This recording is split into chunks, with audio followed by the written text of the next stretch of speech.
चलिए, कुछ भजन कभी पुराने नहीं होते। ठाकुर जी कहते हैं, राधिका गोरी से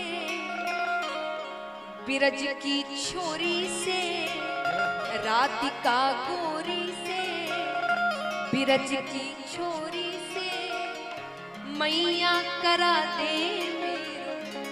अरे क्या सोचे है माँ मेरी, अरे क्या सोचे है माँ, उम्र तेरी छोटी है, नजर तेरी खोटी है, उम्र तेरी छोटी है, नजर तेरी खोटी है, कैसे करा दूं तेरा ब्याह। आइए, अब कितने चाहते हैं विवाह हो जाना चाहिए, हाथ उठाना तो तालियों के साथ। राधिका गोरी से बिरज की छोरी से, राधिका गोरी से बिरज की छोरी से मैया करा दे मेरो प्यार। राधिका गोरी से बिरज की छोरी से मैया करा दे मेरो प्यार। अरे क्या सोचे है माँ मेरी, अरे क्या सोचे है माँ मेरी, उम्र तेरी छोटी है, नजर तेरी खोटी है, उम्र तेरी छोटी है, नजर तेरी खोटी है, कैसे करा दूं तेरा प्यार। मैया करा दे मेरो प्यार।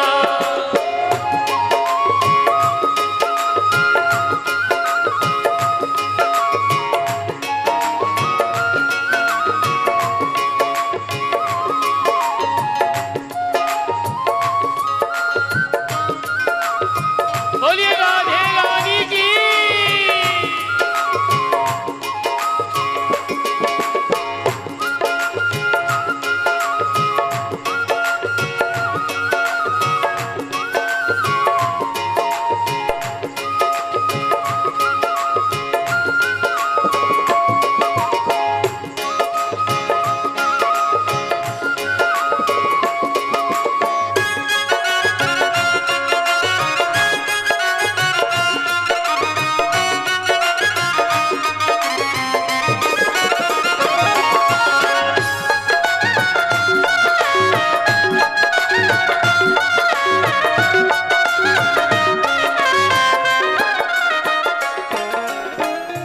अब देखिए, बच्चों की आप जब बात नहीं मानते तो पहले वो आपसे क्रोधित होते हैं, आपसे बात नहीं करेंगे, कई खाना भी नहीं खाते हैं। तो ठाकुर जी भी पहले धमकी दे रहे हैं, क्रोधित हैं कि धमकी का क्या असर होता है।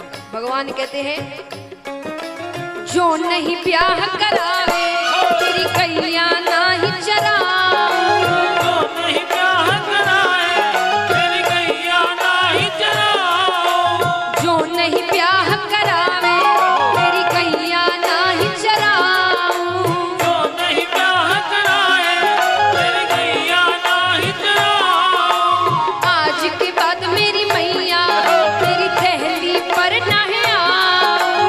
आज के बाद मेरी मैया तेरी दहली पर ना आओ। आएगा रे मजा अब जीत हार का, राधिका गोरी से गोरी की छोरी से, राधिका गोरी से बिरज की छोरी से मैया करा दे मेरो प्यार। कैसे करा दूं तेरा प्यार।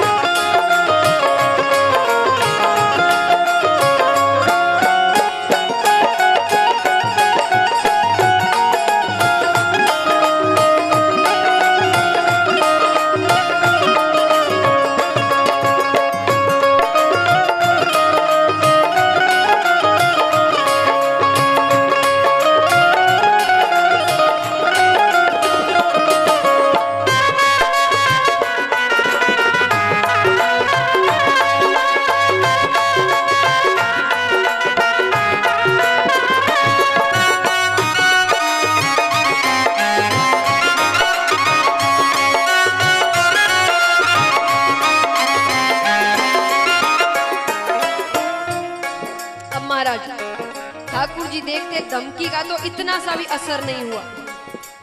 तब भगवान भविष्य के दर्शन करवा रहे हैं कि जब शादी हो गई, राधा घर पर आ जाती है तो कैसा भविष्य होगा, दृश्य कैसा होगा।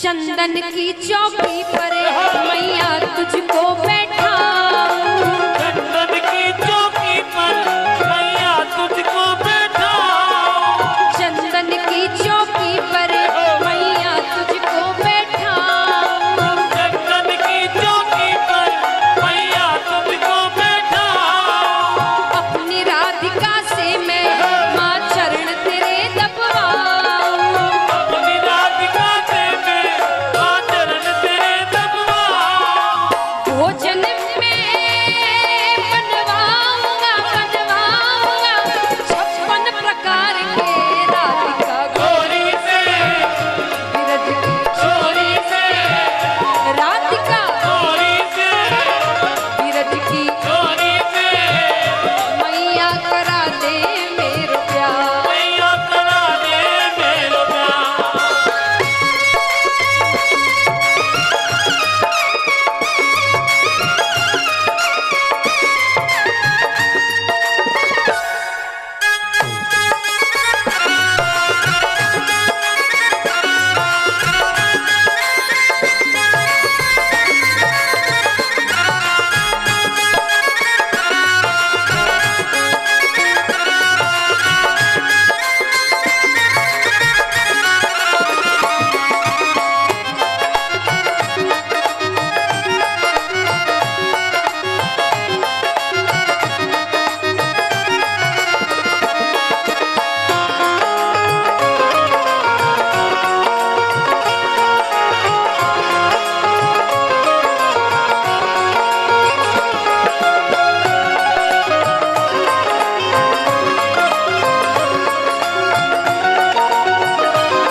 अभी भी कोई असर नहीं। और भविष्य में जाते हैं, राधा घर पर आ गई, घर पे घूम रही है, कैसी लग रही है। ठाकुर जी कहते हैं छोटी सी दुल्हनिया जब अंगना में डोलेगी, छोटी सी दुल्हनिया जब अंगना में डोलेगी, छोटी सी दुल्हनिया जब अंगना में डोलेगी, छोटी सी दुल्हनिया जब अंगना में डोलेगी, तेरे सामने मैया वो घूंघट ना खोलेगी, तेरे सामने मैया वो घूंघट ना खोलेगी, ताऊ से जाग हो बैठेंगे द्वार पे राधिका गोरी से विरज की गोरी से राधिका गोरी से विरज की गोरी से मैया करा दे मेरे प्यार। अच्छा महाराज, अब किन किन को ठाकुर जी और राधा जी साथ में अच्छे लग रहे हैं, हाथ उठाना। तो तालियां एकदम जोरदार।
बातें सुनकर अब यशोदा मैया क्या कहती है? सुन बातें लाला की मैया बैठी मुस्काए, सुन बातें लाला की मैया बैठी मुस्काए, सुन बातें लाला की मैया बैठी मुस्काए, सुन बातें लाला की मैया बैठी मुस्काए, लेके बलैया मैया हिवड़े से अपने लगाए, लेके बलैया मैया हिवड़े से अपने लगाए, नजर कहीं लग जाए ना मेरे लाल को राधिका गोरी पे रज की गोरी पे राधिका गोरी पे रज की गोरी पे मैया करा दे मेरो प्यार। मैया करा दे मेरा प्यार, अरे क्या सोचे है माँ मेरी, अरे क्या सोचे है माँ मेरी, उम्र तेरी छोटी है, तेरी छोटी है, उम्र तेरी छोटी है, नजर तेरी छोटी है, कैसे करा दूँ तेरा प्यार, मैया करा दे मेरा प्यार, कैसे करा दूँ तेरा प्यार, मैया करा दे मेरा प्यार, मैया करा दे मेरो प्यार।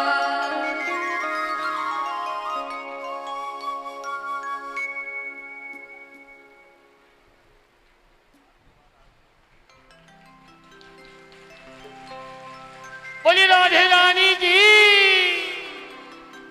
तो महाराज इस प्रकार ठाकुर जी छोटी छोटी लीलाएं करते हैं। अब एक लीला आती है भगवान की, क्योंकि पहला प्रयास तो माखन चोरी का विफल गया था भगवान का। दूसरा प्रयास करते हैं। दूसरे प्रयास में फिर दोपहर का समय है, सब सो रहे हैं। अपने घर के माखन के कमरे में भगवान जाते हैं, मटकी अपनी ओर खींचते हैं, हाथ अंदर डालते हैं, नवनीत निकालते हैं और आज तो भोग भी लगा लिया। आज कोई नहीं आया। पहला भोग लगा, दूसरी बार हाथ अंदर डालते हैं, पीछे से आवाज आती है, कन्हैया। ठाकुर जी कहते हैं, सब सोते हैं दोपहर में सिवाय मैया के। अब क्या जवाब दे? फिर से माखन के कमरे में। इस बार तो वो कांच वाला बहाना भी नहीं चलेगा। जवाब नहीं देते। यशोदा मैया अंदर आकर कहती, कन्हैया कब से आवाज लगा रही हो, जवाब क्यों नहीं देता? ठाकुर जी कहते, मैया मैं एक बहुत बड़े समस्या के समाधान में लगा हुआ हूं। मैया कहती है, तुझे कौन सी समस्या है गई? समस्या तो बड़े बूढ़न को होवे। अरे ठाकुर जी कहते, मैया तूने जो सोने का कड़ूला धारण करवाया है ना हाथ में, इस पे जब सूर्य की किरण पड़ती है तो ये बहुत तपने लगता है, गर्म हो जाता है, जलन होने लग जाती है। तो एक अच्छे वैद्य ने बतायो कि माखन की तासीर ठंडी हो गई।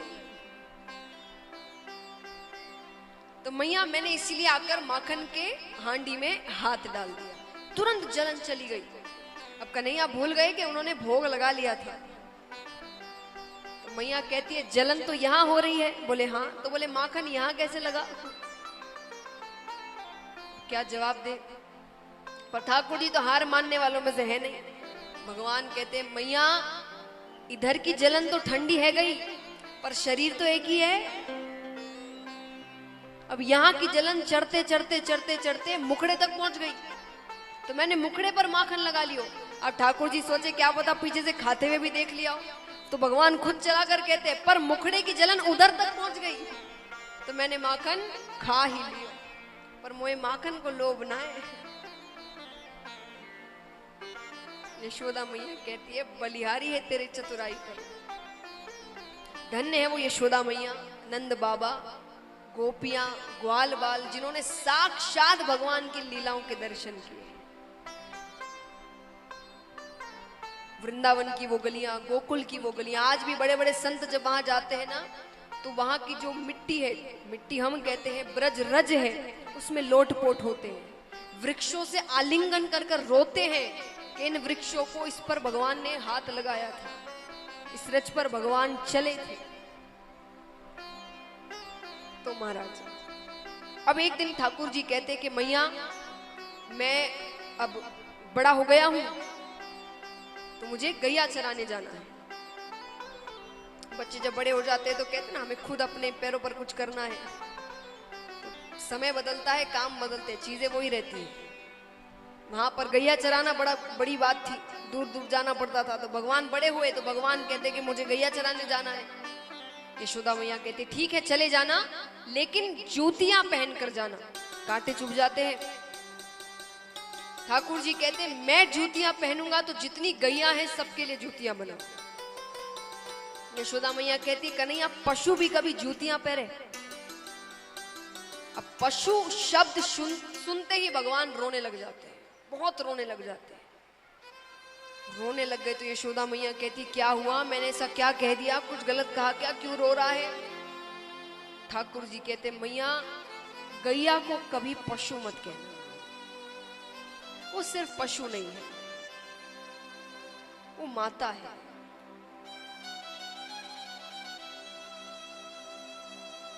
महाराज ठाकुर जी कहते हैं कि जैसे एक माता के दूध में कभी कोई फर्क नहीं आता, उसे नहीं पता उसका बेटा आगे जाकर उसे संभालेगा कि नहीं, या उसे वृद्धाश्रम में डाल आएगा या घर से बाहर निकाल देगा, लेकिन उसके दूध में कभी कोई फर्क नहीं आता, उसी प्रकार गैया के दूध में भी कभी कोई फर्क नहीं आता। उसे क्या पता वही दूध पीकर वो कसाई उसे काट दे या बेचकर आ जाए, लेकिन उनके दूध में कभी कोई फर्क नहीं आता। और माता के दूध के बाद हम सब गैया का दूध ही पीते हैं, इसीलिए उन्हें माता का स्थान दिया गया है। और ठाकुर जी कहते मेरा नाम क्या है? गोपाल, गैयाओं को पालने वाला। मैं गैया की रक्षा नहीं करूंगा तो कौन करेगा? और महाराज सच में ठाकुर जी की बहुत लाडली है गैया। भगवान ने 24 अवतार लिए, तो क्या अवतार अपने मन से लेते हैं वो कि भाई चलो समय हो गया अवतार लेते हैं? जब पाप बढ़ने लगते हैं, भयंकर पाप बढ़ते हैं और पृथ्वी जब सह नहीं पाती उससे ज्यादा, तब वो भगवान के पास जाती है कि अब मुझसे और सहा नहीं जा रहा, आप इस युग को खत्म करिए, अब नया युग प्रारंभ हो, ये युग खत्म हो जाए। तो वो किस रूप, अपने असली रूप में नहीं जाती, वो गैया के रूप में जाती है, क्योंकि सब जानते हैं कि भगवान किसी को भी मना कर सकते हैं पर गैया को कभी मना नहीं कर सकते। इसलिए वो गैया के रूप में जाकर कहती है कि अब आप अवतार लीजिए, तब जाकर भगवान अवतार लेते हैं। तो महाराज कई जन कहते हैं कि हम घर पे तो गैया नहीं पाल सकते, इतना स्थान नहीं, ये नहीं वो नहीं, ठीक है, पर कम से कम गैया को रोटी तो दे सकते हैं, उनके लिए रोटी तो बनवा सकते हैं। यहाँ कितने हैं जिनके घर में गैया के लिए रोटी बनती है? हाथ उठाना। सभी के बनती, बहुत अच्छी बात। देते कितने हैं? देकर आते कितने हैं? आधे हाथ हो गए, वो डब्बे में रखी रह जाती है। कोई खुद अपने हाथ से भोजन लेने जाए भी तो कहते नीचे वाली मत लेना, वो गैया की रोटी है, तो डब्बे में रखने के लिए थोड़ी है, गैया को देकर आने के लिए है। तो इतना प्रयास तो हम भी कर सकते हैं भगवान को प्रसन्न करने के लिए कि जो रोटी बनाई है वो कम से कम गैया को खिलाकर आ जाए। तो महाराज ठाकुर जी कहते हैं गैया को पशु मत कहना। यशोदा मैया कहते नहीं कहूंगी, और तू जूतियां भी मत पहनना, रोना बंद कर। अब ठाकुर जी गैया चराने जाते हैं। गैया चराने गए हैं, गैया चराकर घर वापस लौट रहे हैं। वापस लौट रहे हैं तो बीच रास्ते में कुछ गोपियां मिलती है। अब गोपियां भी माखन दही बेचकर घर वापस आ रही है अपने, तो जरूरी नहीं कि रोजाना ही सारी हांडियां बिक जाती हो, कुछ बच भी जाती है। तो ठाकुर जी देखते हैं कुछ हांडियां बच गई है, तो ठाकुर जी गोपियों से कहते अरे गोपी, एक दो हांडी हमऊ दे जा। गोपियां कहती कन्हैया तुझे माखन खिलाने का कोई लाभ नहीं हुआ। ठाकुर जी कहते इसमें लाभ कैसा? यशोदा मैया गोरी, नंद बाबा गोरे, बलदाऊ भैया गोरे, तू कहां से आ गया काला करूटा? इतना माखन तुझे कब से खिला रहे, हम माखन खिला रहे, यशोदा मैया खिला रही, फिर भी गोरा नहीं हुआ अभी तक। ठाकुर जी को क्रोध आ जाता है, तो नीचे कुछ पत्थर पड़े थे, उन्होंने फेंक कर सारी हांडियां फोड़ दी। अब क्योंकि हांडियां सर पर रखी थी तो सब दूध दही माखन गोपियों पर गिर जाता है। गोपियां कहती अब यशोदा के पास जाते इसी हालत में। हर बार एक दो दिन बाद जाते, वो कहती है क्या सबूत है कन्हैया ने किया? आज तो सबूत लेकर जाते हैं। बड़ा कहती है मेरा कन्हैया चोर नहीं है। अब ठाकुर जी ने सोचा कि अगर सच में ये चली गई तो आज तो पिटाई पक्की है। तो भगवान कैसे तैसे दौड़ते भागते गिरते पड़ते गोपियों से पहले घर पहुंचते, और घर पे जाने से पहले ब्रज रज में मिट्टी में लोटपोट हो जाते, अपना श्रृंगार बिगाड़